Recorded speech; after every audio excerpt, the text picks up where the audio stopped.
learned a lot about humility, about God's presence during very tough times, about how much of a gift my wife is to me, about what dependence on God looks like when everything else around you is failing.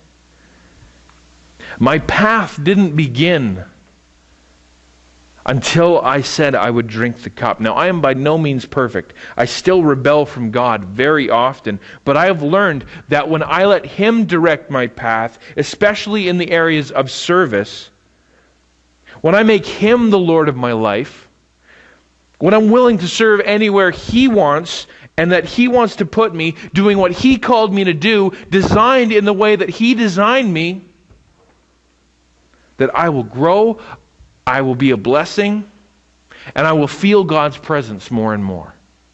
When I direct my path, I don't. So the question is, are you willing to drink the cup? Are you willing to abandon yourself to God's divine control of your life, or do you still believe that you know what's best and that you should be in control? That is the number one aspect of service. That's where it begins. The story continues. Number 2 is this. The call to salvation is the call to service. The story continues in verse 24. When the 10 heard about this, James and John coming in and asking for the right and the left seat in eternity. When the other 10 heard about this, they were indignant with the two brothers. Jesus called them together and said, "You know that the rulers of the Gentiles lord it over them, and their high officials exercise authority over them. Not so with you. Instead, whoever wants to become great among you must be your servant, and whoever wants to be first must be your slave. Just as the Son of Man did not come to be served, but to serve and to give His life as a ransom for many." I want you to notice something important here. Jesus did not rebuke James and John. He didn't say, "What do you mean great? You shouldn't want to be great. You're a Christian. You should be humble. People who follow me aren't great." What he said was, "You want to be great? Do you want to be great? Do you want to know the path that leads to greatness? I want you to be great. I think greatness is worth seeking. But the path that you have chosen is not the path that will lead there. The path to true greatness is not what you think. Greatness comes as a result of serving others." Salvation and service are intertwined.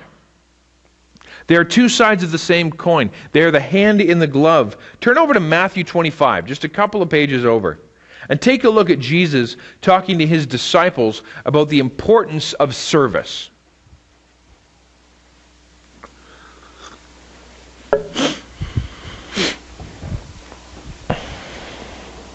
Matthew 25, verses 31 to 46. Matthew 25, 31.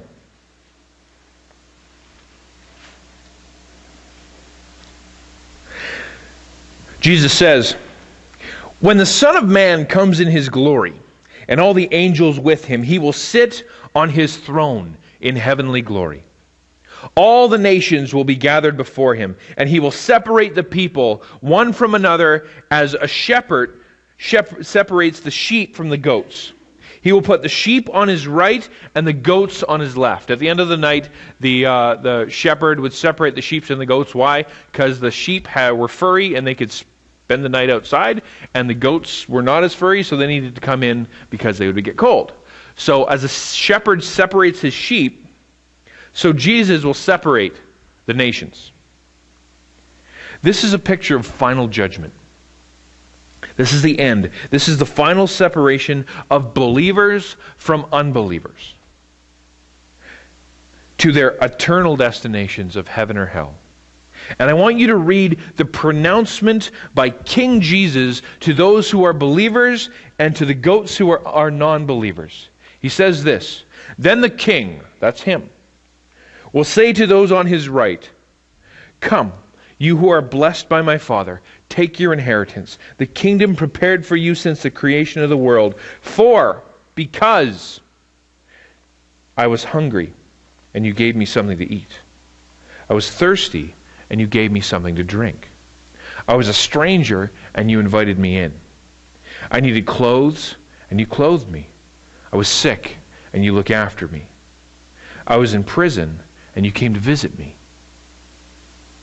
Then the righteous will answer him, Lord, when did we see you hungry and feed you, or thirsty and give you something to drink? When did we see you as a stranger and invite you in, or needing clothes and clothed you? When did we see you sick or in prison and go to visit you? And the king will reply, I tell you the truth. Whatever you did for one of the least of these brothers of mine, you did for me. Then he will say to those on his left, Depart from me, you who are cursed, unto the eternal fire prepared for the devil and his angels. For I was hungry, and you gave me nothing to eat.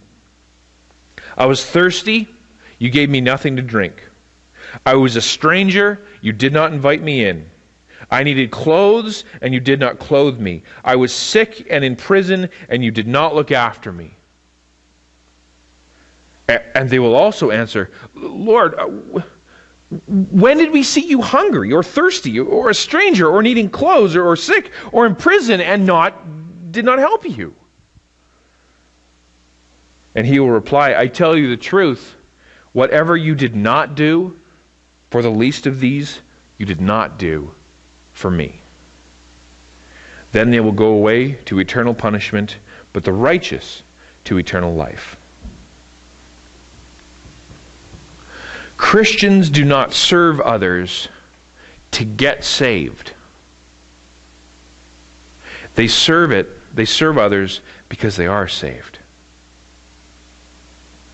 It is the overflow of what God is doing and what He is pouring into our hearts that they can serve others. When a person is connected to Jesus, having their cup filled up by Him, by all these disciplines we're talking about, they can't help but serve. They're like a balloon that's being filled up with water. It can only take so much, and it has to give some away or it's going to burst. If you've spent some time in prayer or Bible study or meditation or fasting and God gets a hold of your heart, what does He call you to do? He calls you to service. Go and do. Encourage that person. Start that ministry. Feed that family, correct that person, help that child, get to know that man or that woman, wash those dishes, join that committee, give up something so someone else can have something and be blessed. Acts of service are the practical outworking of a heart that is in line with Jesus and comes from the overflow of what God is doing in you. If you have no connection to God, if you're not being regularly filled by Him, you will not serve.